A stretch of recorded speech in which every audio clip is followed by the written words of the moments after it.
င်းသားကဒီချစ်စင်ချင်းကြံတဲ့တိုင်းလောကမှာတူးရဲတော့ထူးခြားနေသူပါဘာလို့လဲဆိုတော့မင်းသားရဲ့တကယ်စွမ်းရင်အဆင့်မြင့်မလာလေးလေးအပြင်ပန်းမှာပြတ်တနေတဲ့စွမ်းရင်စင်းကနှိမ့်ချသွားလေးလေးဖြစ်နေလို့ပါပဲတခြားသူတွေရဲ့အမြင်မှာတော့မင်းသားကအစားပုတ်ပြီးတင်မဲ့နေ့ကိုထိုင်ဆောင်နေတဲ့ကြက်ပေါက်စလေးတစ်ကောင်ပါပဲခိုင်းကြီးတစ်ခုလုံးပျက်စီးမဲ့အနေနဲ့ရင်ဆိုင်ရချိန်မှာတော့မင်းသားကမလွဲမရှောင်သာဝင်ပါခဲ့ရပါတယ်ချီဆူဆောင်ခြင်းအစ်နောက်လေးနဲ့တင်ကြောက်ခမန်းလေးစွမ်းအားတွေကိုထုတ်သုံးပြလိုက်ရတော့တာပ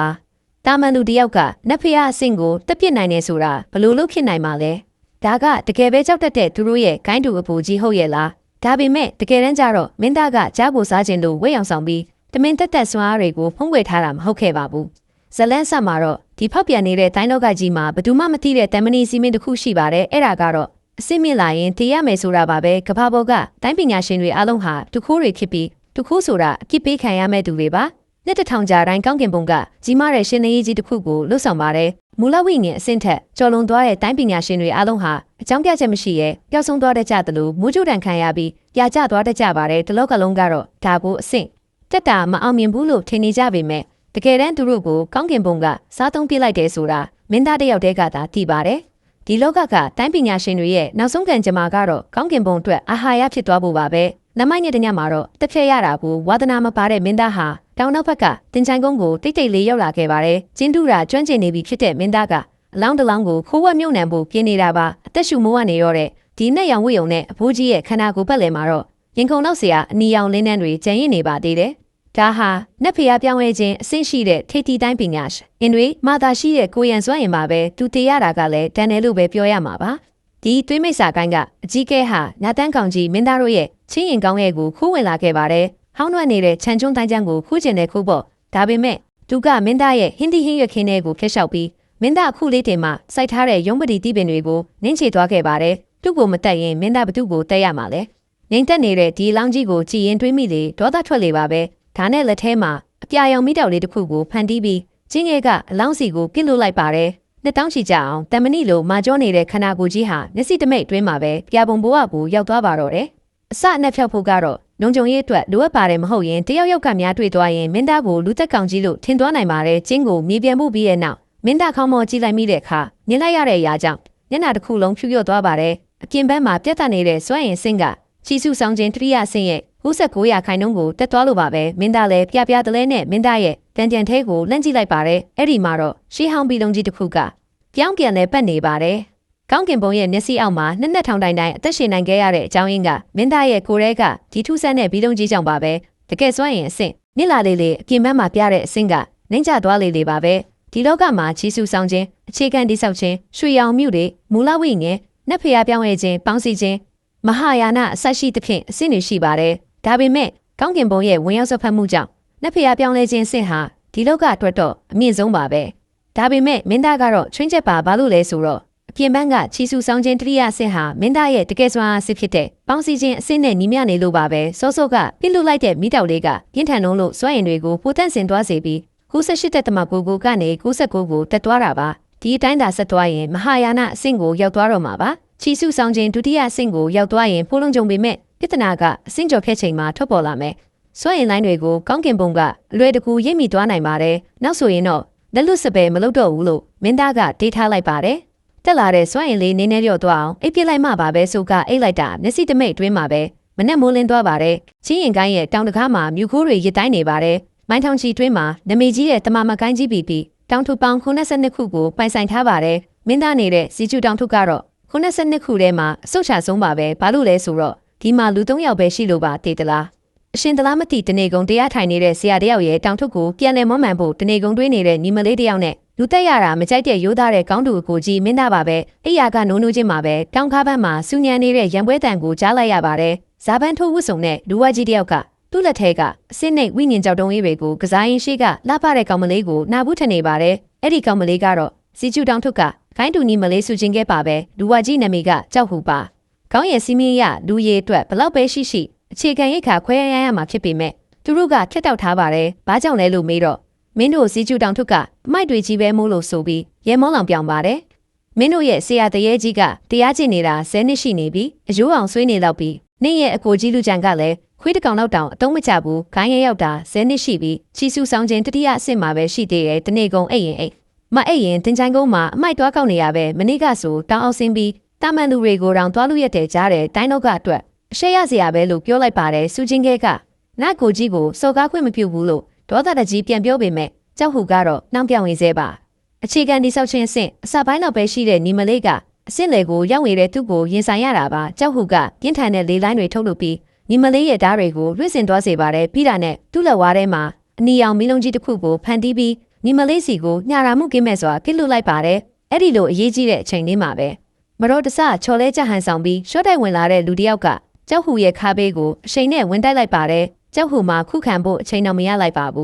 းရှေးဟောင်းတော်ရိုင်းကြီးတစ်ကောင်ဝင်တိုက်လိုက်တယ်လို့ခန်းစားလိုက်ရပြီးတတိတောင်မဝင်ခင်မှာပဲကျုပ်ပြက်သွားတဲ့ဆုံးတစ်ကောင်လိုလွင့်ထွက်သွားကအဝေးကတောင်နေရန်ကိုပြင်းပြင်းထန်ထန်တွားရိုက်မိပြီးတတိတက်သွားပြီးပတ်ဝန်းကျင်တစ်ခုလုံးတိတ်ဆိတ်သွားပါတယ်။ဘာဖြစ်သွားတာလဲကြောက်ဟူကြီးဘလို့လုံးလွင့်ထွက်သွားတာလဲဘယ်ကောင်ဖျဲတီးကုန်ပစ်ထားတာလဲအကိုဟူကြီးအစွမ်းပြမဲ့အချိန်မှလူကြံလဲကြလာတာနဲ့ဝက်တီသွားတိုက်မိတာပဲသူ့ရဲ့အသုံးမကျတဲ့ချီဆူဆောင်ခြင်းတတိယအဆင့်လေးနဲ့အကိုဟူဘလို့လုံးနိုင်မှာလဲကံကောင်းသွားတာပါကွာဘာကြောင့်ကြည့်နေတာလဲမြင်မြင်သွားကြဆိုအဲ့ဒီကောင်တတိယလာရင်ပြဿနာရှာလိုက်မယ်ဆိုပြီးကျန်တဲ့လူတွေထွက်ပြေးသွားကြပါတယ်ညီမလေးကတော့အခုကြီးတာဝင်မတိုက်မိရင်ညီမတေချာပေါက်တန်ရရမှာပဲညီမကိုကဲဖို့သူ့တက်ကိုတောင်ပဓာနာမထားဘူးချော်လဲတဲ့ပုံစံကရုပ်ဆိုးပေမဲ့အခုကြီးနောက်ဆိုတောင်းအောင်မစင်းပါနဲ့တော့ညီမအကိုကြီးကိုကာကွယ်ပေးနိုင်အောင်ကြိုးစားပါမယ်ရွှေရောင်မြူတွေအစဉ်ရောက်ရင်ဘသူမှကျမတို့ကိုအနိုင်ကျင့်ရဲမှာမဟုတ်တော့ဘူးလို့ဝမ်းသာအားရပြောရှာပါတယ်ဒီစကားကိုကြားလိုက်ရတော့မင်းသားရဲ့ခြေလမ်းတွေရက်တန့်သွားပြီးနှုတ်ခမ်းထောင်မှာအပြုံးတစ်ခုအလိုလျောက်ပေါ်လာမိတာတဲ့ဖျားနာနေတဲ့ဒီတိုင်းတော့ကကြီးရဲ့မှာမင်းသားအတွက်တကယ်ရေးပါတာဆိုလို့ဒီဖြစ်ကင်းတဲ့ညီမလေးတယောက်ပဲရှိပါတော့တယ်အဲ့ဒီအချိန်မှာပဲချင်းရင်ကိုင်းတစ်ခုလုံးကိုလွှမ်းကြုံသွားတဲ့ဩဇာပါတဲ့အတန်ကြီးတစ်ခုထွက်ပေါ်လာပါတယ်ခိုင်းကျုပ်ရဲ့အမိတ်ရနောက်3ရက်နေရင်ကိုင်းကြီး9ကိုင်းပေါင်းပြီးရှုပ်ဝက်နဂါနယ်မြေကိုဖွင့်လှစ်မယ်တောင်ထုတစ်ခုစီကချီဆူဆောင်ခြင်းတတိယအဆင့်ထက်တပိတ်2ယောက်စီမချစ်မနေဝင်ပြရမယ်မပြရင်တောင်ထုနယ်မြေချက်သိမ်းခံရမယ်ဆိုတဲ့အမိန့်ပါပဲဒါကိုကြားတော့မင်းသားမျက်နှာပြက်သွားပါတယ်မင်းသားကဘသူမျက်စီထဲမှမဝင်ပဲအေးအေးဆေးဆေးပဲနေချင်တာကိုညီမလေးကလည်းမျက်နှာမကောင်းပါဘူးဒီပွဲကိုကောင်းကင်ပုံကိုင်းကတက်စင်တော့တော့ရှောင်းချန်ဟဲလဲလာမယ်လို့ကြားရကြောင်းပြောပါတယ်ဒီနာမည်ကိုကြားလိုက်ရတော့မင်းသားမျက်မှောင်ကျုပ်သွားမိပါတယ်ဒီရှောင်းချန်ဟဲဆိုတာကနေပယ်တစ်ခုလုံးမှာနံပါတ်1ဖြစ်တဲ့ဂိုင်းရဲ့သားတော်ဖြစ်ပြီးရာစုနှစ်တစ်ခုမှတယောက်ပေါ်ဖို့ခဲရင်းနဲ့ပါရမီရှင်ပါမွေးရပါရွှေရောင်မျက်လုံးပါလာပြီးလောကမှာရှိတဲ့ဖုံးကွယ်ထားမှုမှန်သမျှကိုဖောက်ထွင်းမြင်နိုင်စွမ်းရှိပါတယ်ဒီလိုမွေးရပါမျက်လုံးပိုင်ရှင်ကိုရင်ဆိုင်ရမှာဖြစ်လို့မင်းသားပြေဝပြင်ဆင်ထားမှဖြစ်ပါတော့မယ်မင်းသားရဲ့အစ်အမှန်စွမ်းအားတွေပေါ်သွားဖို့စေပုံတပုံနောက်တောင်အနေနဲ့ပေးမခံနိုင်ပါဘူးညနေလာတဲ့အခါတောင်နောက်ဘက်ကဓာမြင့်နယ်မြေတစ်ခုစီကိုတိတ်တိတ်လေးသွားခဲ့ပါတယ်ရေခဲကန်ထဲဝင်ပြီးသူ့ကိုယ်သူအစီရင်9900ကို19ခုနဲ့ပိတ်လောင်လိုက်ပါတယ်ဝိညာဉ်စွမ်းရင်တွေကဒီတစ်ဆက်စာလောက်ပဲကြံပါတော့တယ်အဲ့ဒီအချိန်မှာပဲမြင့်ပေတောင်းမှာမြင်ကွင်းဖြောက်ထားတဲ့ရင်ပြန်တစ်ခုဝဲပြNAB ကုန်းပတ်ပေါ်မှာတော့ရုပ်ရည်တန်းပြန့်တဲ့လူငယ်တယောက်ရက်နေပါတယ်သူကတော့တခြားသူမဟုတ်ပါဘူးသွေးမိတ်စာကိုင်းကအကြီးကဲပျောက်ဆုံးသွားတဲ့ကိစ္စကိုစုံစမ်းဖို့ရောက်လာတဲ့တန့်စင်တော်သားတော်ရှောင်းချန်ဟဲပဲဖြစ်ပါတယ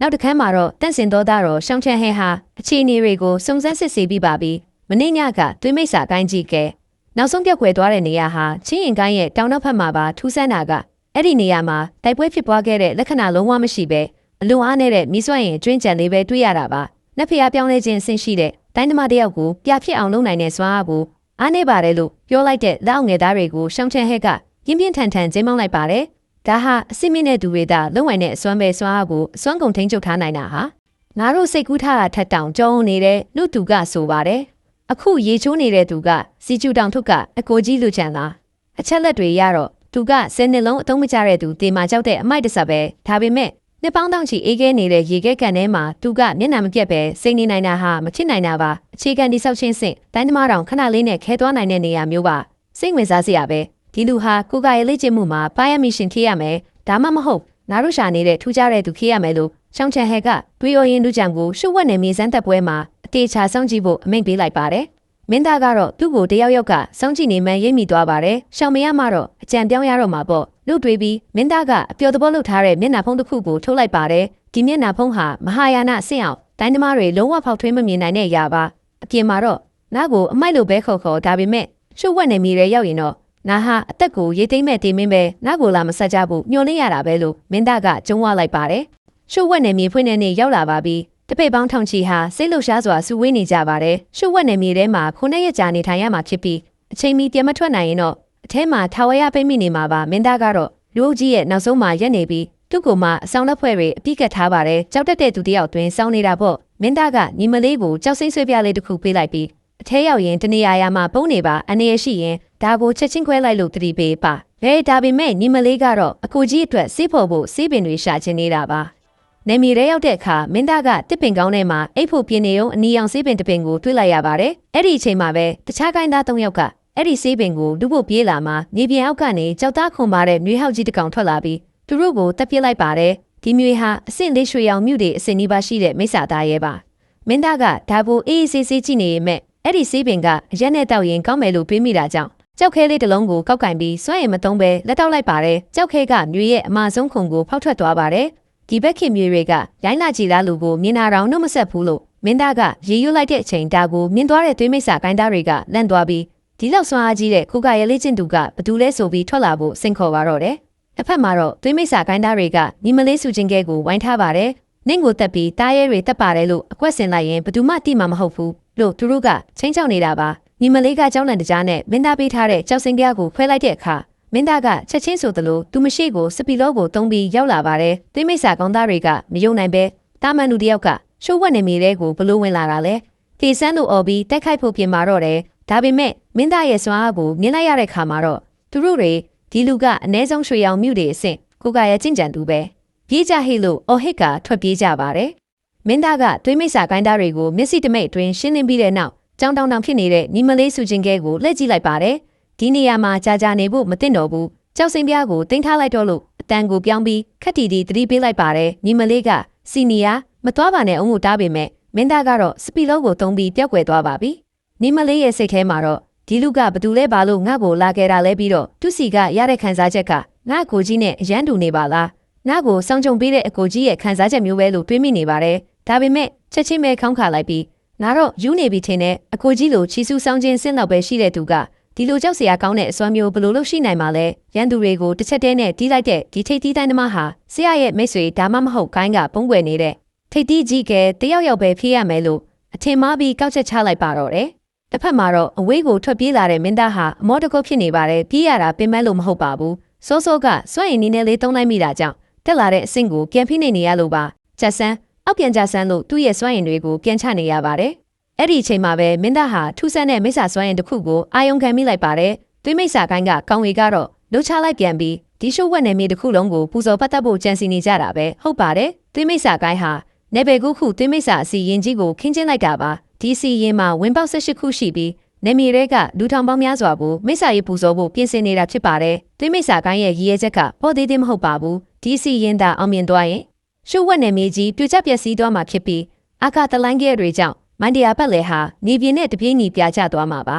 ဒါပေမဲ့မင်းသားအတွက်အဆိုးဆုံးကအဲ့ဒါမဟုတ်ပါဘူးအစီရင်ကြောင့်ထွက်ပေါ်လာမဲ့ကြီးမားတဲ့စွမ်းအင်လိုင်းတွေကကောင်းကင်ဘုံရဲ့မျက်လုံးကိုဆွဲဆောင်တယ်လို့ဖြစ်သွားမှာပါဒါကြောင့်မင်းသားကနာကအေးအေးဆေးဆေးပဲနေချင်တာကိုကွာခုတော့ဒီကောင်ဝေရဲ့အစီရင်ကိုတွားဖြတ်မှရတော့မယ်မဟုတ်ရင်အကုန်သေးကုန်နိုင်မယ်လို့ညီတော်ရင်ထွက်လာခဲ့ပါတယ်အစီရင်ကိုဖျက်ဖို့တွားနေတော့လမ်းမှာကန်ကြမဟော့ကိန်းထုတ်တဲ့ချမ်းကြီးကိုင်းကတပည့်တွင်နဲ့ဆိုတဲ့လူဝကြီးတယောက်ရွှေရောင်မြူတွေအဆင့်ရှိတဲ့သွေးလောင်းကောင်ကြီးရဲ့လက်လန်တက်ခိုက်တာကိုခံနေရတာတွေးလိုက်ပါတယ်။ကဲကြပါအောင်ငါသေးရတော့မှလားငါကမိမတောင်မရသေးဘူးကိုဆိုပြီးအော်ဟစ်ထွက်ပြေးနေရပါ။မင်းသားလည်းသူ့ကိုကဲဖို့ဆုံးဖြတ်လိုက်ပေမဲ့သူ့စွမ်းတွေပေါ်တော့မှဆိုလို့ညနေရနဲ့300ပါတော့တယ်။တွေးလောင်းကောင်ပြေးလာမဲ့လမ်းကြောင်းထောင်ချိုးနဲ့ခေါင်းဆောင်မိမဲ့ကြောက်တုံးရဲ့မာကြုံမှုကိုအတိအကျတွက်ချက်ပြီးတွေးလောင်းကောင်ကြီးကိုအလိုလိုလဲကျတည်ဆုံးသွားအောင်ဖန်တီးလိုက်ပါတယ်။ဒီကောင်တဘာဝကြကြအစီးတင်ဖြစ်ပြီးတည်သွားအောင်လုပ်ရတာနောက်ဦးနောက်ဆဲတွေတန်းနဲ့ချီတည်ရဲကွာလို့မင်းသားကစိတ်ထဲကရေရွတ်လိုက်ပါတယ်။တွန်နယ်ကသူ့ကိုလာခဲ့တဲ့ထိတ်တီးတိုင်းသမားရှိတယ်ထင်ပြီးကျေးဇူးတင်ပါတယ်စီနီယာလို့အော်ပြောနေချိန်မှာမင်းသားကအကြံတစ်ခုရသွားပါတယ်လူမိသွားရင်ဒုက္ခဆိုပြီးတေးပါပြီးငါခြေထောက်ကျိုးသွားပြီးနားလိုက်တာဆိုပြီးညီကြီးပေါ်မှာလူလိုက်အောင်ဟစ်ပြီးတရုပ်ဆောင်ပါတော့တယ်တွန်နယ်ကမင်းသားကိုတွေ့သွားပြီးကျော်မိတ်ဆွေကလည်းဒဏ်ရာရထားတာဘိုးဆက်ကတော့ထိတ်တီးတိုင်းသမားများလာခဲ့သလားလို့ဒါနဲ့ဒီသွေးလောင်းကောင်ကြီးကဘာဖြစ်သွားတာလဲလို့မေးပါတယ်မင်းသားကလည်းငါလည်းလန့်သေးရောမလို့ပြေးရင်လွှာရင်ကြောက်ခဲခလုတ်တိုင်းမိပြီးလဲကျသွားတာအဲ့ဒီအချိန်မှာဒီကောင်ကြီးကပြေးလာရင်သူ့ဘာသာလဲကျပြီးတေးသွားတာပဲလို့ဖလောင်းပလဲဖြေလိုက်ပါတယ်တွန်နယ်ကမင်းသားရဲ့စွမ်းအင်ကိုစစ်ဆေးကြည့်လိုက်တော့အားနဲ့လာတဲ့ချီဆူဆောင်ခြင်းတရိယာအဆင့်လေးပဲရှိတာကိုတွေးလိုက်ရပါတယ်မိတ်ဆွေရဲ့ခံကတကယ်ကိုကောင်းကင်ကိုတောင်လွန်ဆန်နိုင်တာပဲရွှေရောင်မြူတွေအဆင့်မိစ္ဆာကသူ့ဘာသာလဲတည်သွားတယ်ဆိုတော့မင်းမကြီးမားတဲ့ကံကြမ္မာအကာအကွယ်ရှိတာတေချာတယ်လို့တွန်နယ်ကတစ်ချက်ချယုံကြည်သွားပါတော့တယ်မင်းသားကအေးပါငါကန်ကောင်းလို့ပါကဲအခုဘာမှမဖြစ်တော့ဘူးဆိုတော့နာရင်သွားတော့မယ်နတ်နီမလေးကထမင်းစားဖို့စောင့်နေလို့ဆိုပြီးလက်ဖို့ကြိုးစားပါတယ်ဒါပေမဲ့တွန်နယ်က နေပါအောင်မိတ်ဆွေရဲ့အခုအပြင်မှာမိစ္ဆာကောင်တွေပြနေတာမင်းရဲ့အစ်စ်လေးနဲ့ဆိုတေချာပေါက်တွေမှာနာကတိုက်ခိုက်တာတိတ်မကျွမ်းပေမဲ့ကန်ကြမာဟောပင်းထုတ်တာတော့ဆရာကြတဲ့မင်းရဲ့မျက်နှာမှာအနဲ့ရောင်တန်းနေပေမဲ့အရှိတက်ကနေခရမ်းရောင်လင်းနဲ့လေးဖြာထွက်နေတဲ့မင်းကတေချာပေါက်နမီကြီးလာမဲ့သူပဲဆိုပြီးမင်းသားကိုအကာအကွယ်ဖြစ်အတုံးချဖို့ဆွဲထားပါတယ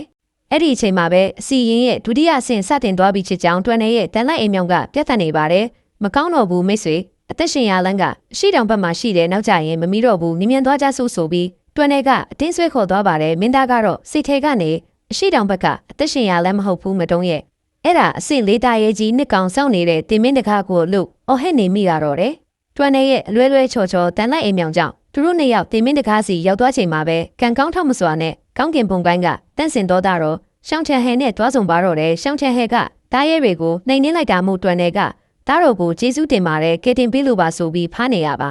ရှောင်းချန်ဟဲကတော့သူ့ရဲ့ရွှေရောင်မျက်လုံးတွေနဲ့ပတ်ဝန်းကျင်ကိုတန်တရားတကြီးအကဲခတ်နေပါတယ်စောစောကသွေးလောင်းကောင်ကိုတက်သွားတဲ့ကြောက်စရာကောင်းတဲ့စွာအရှင်ဟာဒီနားတစ်ဝိုက်မှာရှိနေတယ်လို့သူကယုံကြည်နေရပါမင်းနံမီဘလို့ခေါ်လဲလို့ရှောင်းချန်ဟဲကမင်းသားကိုတဲ့တိုးမေးလိုက်ပါတယ်ကျွန်တော်ကချင်းရင်ကိုင်းစီကျူတောင်ကလူကြံပါလို့မင်းသားကယူရူတေတေဖြေလိုက်ပါတယ်ရှောင်းချန်ဟဲကမင်းသားကိုတေချာစစ်ဆေးကြည့်လိုက်ပါတယ်ဝိညာဉ်စွမ်းအင်ကအားနေလိုက်တာတွေးကြောတွေကလည်းပိတ်ဆို့နေတယ်နားပဲတွေးလို့နေတာလားဒါပေမဲ့ဒီလောက်အနေများတဲ့အခြေအနေမှာဒီလိုချီစုဆောင်ခြင်း30လောက်ရှိတဲ့အမိုက်ကအခုထိအသက်ရှင်နေတာကတိတ်တော့မယူရှင်းဘူးလို့တွေးရင်မင်းသားပေါ်ရှောင်းချန်ဟဲရဲ့တန်တရားစိတ်တွေကပူကြီးကြီးထွားလာပါတော့တယ်မင်းသားကကျွန်တော်ကန်ကောင်းလို့ပါလို့ပြောလိုက်တာကိုရှောင်းချန်ဟဲကကောက်ချက်ချလိုက်ပါတယ်မင်းကတကယ်ပဲကန်ကောင်းတယ်ဆိုရင်ငါ့ကိုအကူအညီတစ်ခုပေးစမ်းပါဟိုရှိကတားရဲကြီးကိုတွားပြီးမြခေါ်လာပေးငါသားသွားကိုစမ်းသက်ချင်လို့အမိန့်ပေးလိုက်ပါတယ်မင်းသားကတော့စိတ်ထဲကနေဒါဒါကိုစမ်းတာမဟုတ်ဘူးငါ့ကိုတေခိုင်းတာပဲလို့တွေးနေမိပါတယ်မင်းသားကတားတော့ကျွန်တော်ကချီစုဆောင်ခြင်း34ပါလို့ညင်မိမဲ့ရှောင်းချန်ဟဲကမတွားရင်အခုချက်ချင်းတက်မယ်လို့ချင်းချောက်လိုက်ပါတယ်ဘေးကလူတွေကဒါကတော့နုံနုံနဲ့တူတေးသွားလိမ့်မယ်လို့ပြောပေမဲ့မင်းသားကတော့တွားပါမယ်ဆိုပြီးတားရဲကြီးစီကိုတုံရင်ရင်နဲ့ပြေးသွားပါတော့တယ်မင်းသားကတူးခုနောက်ထဲမှာတားရဲရဲ့အဟုန်နဲ့ရှောင်းချန်ဟဲရဲ့ဓာတ်ရှင်ကိုတွက်ချက်လိုက်ပါတယ်တားရဲကတစ်စက္ကန့်80မီတာပြေးတယ်ရှောင်းချန်ဟဲရဲ့ဓာတ်ကတစ်စက္ကန့်120မီတာသွားတယ်။ OK တရုတ်ဆောင်ချက်ကြီးတစ်ခုလုံးလိုက်ရအောင်။မင်းသားဟာတားရဲကြီးခုံးမဲ့ချိန်မှာပဲကြောက်ခဲခလုတ်တိုက်ပြီးလက်ကျဟန်ဆောင်လိုက်ပါတယ်။တားရဲကြီးကသူ့ဘော်ကနေကြော်သွားပြီးရှောင်းချန်ဟဲရဲ့ဓာတ်ချက်နဲ့ကွက်တီစုံကပွဲချင်းပြီးတည်သွားပါတော့တယ်။ရှောင်းချန်ဟဲကမင်းသားကိုစစ်ဆေးကြည့်တော့ဘာစွမ်းအင်မှမတွေ့ရပါဘူး။သူကတကယ်ပဲကန်ကောင်းတဲ့အမိုက်တစားပဲခြေချော်လဲလို့အသက်ဘေးကလွတ်သွားတာလို့ယုံကြည်သွားပါတယ်တွင်တွေကတော့မင်းသားနောက်ကိုတစ်ခေါက်လိုက်ရင်မင်းနောက်လိုက်ရင်အသားစားရမယ်ဆိုတာငါတိသားပဲလို့တတွပြောနေပါတယ်တစ်ဖက်မှာတော့သွေးမိတ်ဆာကိုင်းကမိတ်ဆာနဲ့ဖျားကိုနိုးထပ်ဖို့အတွက်ရစ်ပူစုံမှုတွေကိုအချိန်မြင့်နေပါပြီမင်းသားကနားလက်ရောက်ပြီလို့တွေးပြီးဘိုင်းနာလို့အိမ်သားသွားဦးမယ်ဆိုတဲ့အကြောင်းပြချက်နဲ့လူအုပ်ထဲကထွက်လာပါတယ်မျက်နှာဖုံးဆွပြီးသွေးမိတ်ဆာကောင်းသားတွေကိုမျက်စိတမိတ်အတွင်းရှင်းပြလိုက်ပါတယ်နာမည်မရှိဘူးနာမည်မရှိတဲ့အလုပ်တွေရဲ့လုပ်တယ်လို့ပြောရင်သူတို့ရဲ့ဒူလောင်အိတ်တွေကိုပါတင်းကျုံယူလိုက်ပါတယ်ကြောက်တုံး3000နဲ့အစင်းမြင့်မော်လနက်တွေဒါကကိုင်းချုပ်ပေးတဲ့ထောက်ပံ့ကြေးထက်အများကြီးတာသေးရဲ့လို့မင်းသားကခြေနဲ့နေပါတယ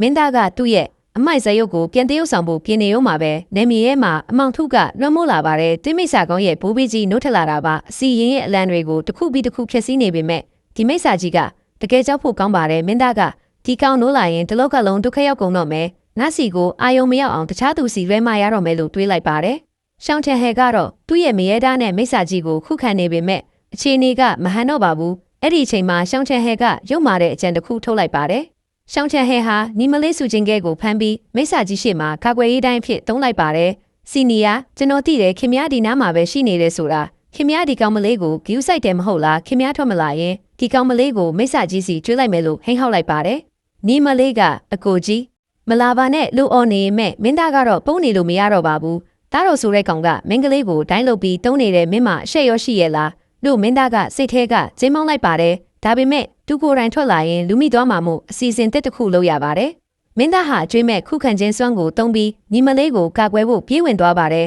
မိစ္ဆာကြီးရဲ့တိုက်ခိုက်မှုကမင်းသားစီကိုကြားရောက်လာတဲ့ခါမှာတော့မင်းသားကတမင်တကာပဲအပြင်းထန်ဒဏ်ရာရဟန်ဆောင်ပြီးလဲကျသွားပါတယ်အကိုကြီးညီမလေးကမူယိုပြီးပြစ်ဖက်ပါတယ်မင်းသားကတော့ပါဆက်ကသွေးတူတွေထွက်ဟန်ဆောင်ရင်ဒါကနတ်ဆရာပေးထားတဲ့အသက်ကယ်လက်နဲ့ကြောင့်ပါလို့လိန်ပြောလိုက်ပါတယ်ရှောင်းချန်ဟဲကတော့မင်းသားကိုကြည့်ပြီးတကယ်ပဲအသက်ကယ်လက်နဲ့ကြောင့်လူသွားလားဒါမှမဟုတ်သူကပဲငါတို့ရှာနေတဲ့ထိတ်တီးတိုင်းသမားလားဆိုတာကိုအဖြေရှာမရပဲဝေခွဲမရဖြစ်နေပါတော့တယ်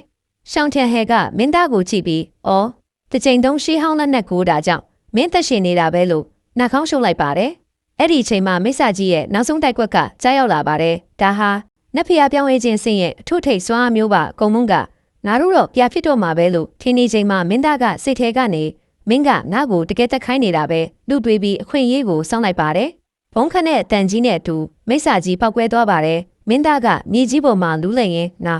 နာသူ့ကိုဘုံခွဲလိုက်ပြီလို့အော်ဟစ်ကတရုတ်ဆောင်ချက်အပြစ်ပေးလိုက်ပါတယ်။အမှန်ကတော့မင်းသားကလက်ဖြောက်တစ်ချက်တည်းနဲ့မှုထုတ်လိုက်တာပါပြီးတော့မိစ္ဆာစီခဲ့ရတဲ့မော်တစ်တာလေးကိုကောက်ကင်လိုက်ပါတယ်။ရှောင်းချန်ဟဲကအတင်းလူပြီးဒါပါလဲလို့မေးတဲ့အခါမင်းသားကဒါစီတီလုံးတွေနဲ့တူတယ်လို့ပြောလိုက်ပါတယ်။ရှောင်းချန်ဟဲကညက်မရစားပေးလိုက်တဲ့အခါမှမင်းသားကဒါမော်တစ်တာလေးအခုတော့မင်းပိုက်ထဲမှာပောက်ကွဲရောမယ်လို့နန်းဖြတ်အောင်ပြောလိုက်ပါတယ်။ရှောင်းချန်ဟဲမှာကြောက်လန့်တကြားနဲ့ဘိုက်ကိုဖိထားပေမဲ့လေတက်တာလေးပဲဖြစ်သွားပါတယ်။တက်တန်းကုန်နေလို့ထင်တယ်လို့မင်းသားကခက်တီတီပဲလိန်လိုက်ပါသေးတယ်။ရှုပ်ဝက်နယ်မြေကြီးပြိုကျလာတဲ့အတွက်အကုန်လုံးအတင်းထွက်ပြေးကြရပါတယ်။ဒါပေမဲ့အပြင်ရောက်တဲ့အခါပိုးကြောက်ဖို့ကောင်းတဲ့ကောင်းကင်ဘုံရဲ့အမျက်တော်တဲ့နဲ့ရင်ဆိုင်ရပါတယ်။တိုင်းသမားအားလုံးဟာဒုခိုးတွေပဲဒုခိုးတွေကအပြစ်ပေးခံရမယ်ဆိုတဲ့အတန်ကြီးကဟိန်းထွက်လာပြီးကောင်းကင်ဘုံကလူတွေရဲ့ဝိညာဉ်နဲ့အသက်ဆွမ်းအားတွေကိုစုပ်ယူပါတော့တယ်။မင်းသားကတော့အစင်းနှိမ့်နေတဲ့အတွက်ကံကောင်းထောက်မစွာနဲ့ဘာမှမဖြစ်တယ်လို့ဟန်ဆောင်နေရပါတယ်။ဒါပေမဲ့ညီမလေးစုချင်းကဲကတော့မင်းသားကိုဖက်ပြီးငိုနေပါတယ်။အကိုကြီးမတေပါနဲ့ထပ်ပါဦးဒါတွေကအကိုကြီးအတွက်စေးဖို့ဖို့စုထားတဲ့အမတ်တွေပါဒါကအကိုကြီးကြိုက်တဲ့ချက်ကင်ပါဆိုပြီးမွေးယိုနေတာကိုမြင်တော့မင်းသားစိတ်မကောင်းဖြစ်သွားပါတယ်ညီမလေးတာမရှိရင်နားကိုဘသူထမင်းချက်ကျွေးရောမှလဲလူတွေးပြီးမင်းသားကညီမလေးရဲ့မျက်ရည်ကိုတုပ်ပေးလိုက်ပါတယ်ညီမလေးထိချာကြည့်ထားအကိုကြီးရဲ့ဓာတ်ချက်ကအရန်ကြမ်းလိုက်မယ်လို့ပြောပြီးမင်းသားကမတ်တရက်လိုက်ပါတယ်သူ့ရဲ့ဒုတိယမြောက်တိုက်ကွက်ကောင်းကင်ကိုခွဲထုတ်ခြင်းကိုထုတ်သုံးလိုက်ပါတယ်ကောင်းကင်ဘုံကအတန်ကြီးကအံ့ဩသွားပါတယ်မင်းကချီဆူဆောင်ခြင်းသုံးဆင့်ပဲရှိတာကိုဘလို့လို့ငါ့ကိုခုခံနိုင်တာလဲအခုနှစ်ဆင့်ကိုကျသွားပြီလားနှစ်ဆင့်ကဘလို့လို့ဒီလောက်အစွမ်းထက်နေတာလဲမင်းသားရဲ့စွမ်းအားကအတော်မသက်မင်းတက်လာပေမဲ့အပြင်ဘက်အဆင့်ကတော့နှစ်ဆင့်တစ်ဆင့်အထိထိုးကျသွားပါတယ်မင်းသားဟာအချိန်နဲ့အာဃာတစီးမင်းတွေကိုပေါင်းဆက်ပြီးကောင်းကင်ဘုံရဲ့အဖြစ်ပေးမှုကိုရိုက်ချလိုက်ပါတယ်နတ်ဖျားပြောင်းလဲခြင်းအဆင့်ရှိတဲ့ကိုင်းကျုံ9ယောက်တောင်မခုခံနိုင်တဲ့စွမ်းအားကိုမင်းသားကချီဆူဆောင်ခြင်းတစ်ဆင့်နဲ့ခြေမုံပြလိုက်တာပါမင်းကိုငါလူပေးမယ်လို့ပြောလို့လားပြောကမင်းသားကနောက်ဆုံးတိုက်ကွက်ဖြစ်တဲ့သူညဖြစ်ချေမုံချင်းကိုတုံးလိုက်ပါတယ်ကောင်းကင်ဘုံရဲ့စွာအားတွေဟာမျက်စိတမိတ်အတွင်းပျောက်ကွယ်သွားပါတော့တယ်ရှောင်းချန်ဟန်နဲ့ဂိုင်းကျုပ်အားလုံးပါဆက်ဟောင်းသားဖြစ်နေကြပါတယ်တာမန်လူသားခန္ဓာကိုယ်နဲ့နတ်ဖျားကိုတက်လိုက်တာလားဒါတကယ်ရဲ့ငါတို့တည်ရဲ့ကြောက်တက်တဲ့အကိုကြီးလူချန်ဟုတ်ရဲ့လားလို့ညီမလေးကရေရွတ်နေရင်ဒီအပိုင်းမှာပဲဆုံးသက်တာပါတယ်